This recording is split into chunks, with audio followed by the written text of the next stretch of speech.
This is one of those bills where I would categorize them as anti-business.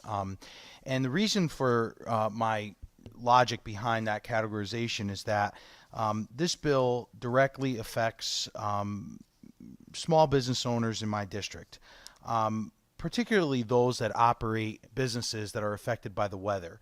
And when I talk about weather, I mean those restaurants and establishments that have an outdoor grove, an outdoor patio that might get washed out on a day like today, but have a bunch of workers come in because they thought maybe it would be sunny out. I think that's a very fair assessment. I also talked about during the public hearing individual where maybe they have a small banquet room. An individual has, or business owner has, an area where folks can gather for, let's say, a bereavement. And we all know, we've all been through it, where someone dies in your family and you book a bereavement, and all of a sudden you call the place after a day and you say, hey, can I use your small room for my 50 guests that are going to the funeral? And now, for some reason, if this employer has to call in some folks to work this small event, he's going to be required to pay them, or actually they don't have to show up, or he's going to pay them more. So when you group some of what we've done this session, and you look at, just take a restaurant owner, for example, he's now going to have employees possibly taking up to 12 weeks off for family medical leave. He's going to have to pay his employees more because minimum wage is going up. Now he's going to have to be required to let them know 72 hours in advance whether or not they should show up to work. So I'm sympathetic to the larger companies, and I had this discussion with the chairs prior to the meeting, where a company that employs whatever 50 is always that common number that's used. They can almost absorb something like this because they have a roster of 10 or 20 other people that want to work.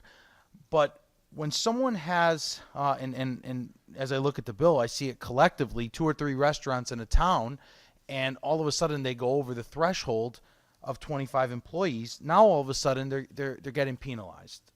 So there's a host of bills that I don't agree with, and this is certainly one of them. And again, the Restaurant Association in this state of Connecticut is such a large driving part of our economy. Why we would ever try to hurt them is beyond my imagination. And when restaurant owners, and we had multiple come up during the public hearing and say, look, we cannot afford all of these policies, pump the brakes a little bit. It caught my attention. And I would be willing to support a bill like this if it was amended going forward and there were some changes in the bill that would make it more business friendly. But I am really fearful for the little guy that already can't get by. Again, we heard from these folks, they're not driving Porsches and Lamborghinis, and they're not wearing $10,000 suits.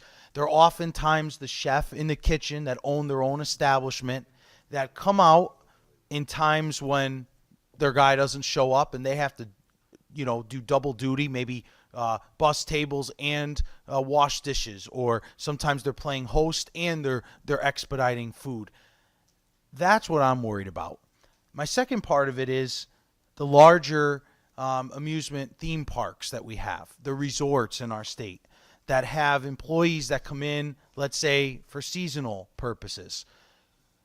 We all know, if you've been to a park like Lake Compounds, that you don't go to a park and a roller coaster doesn't operate if it rains.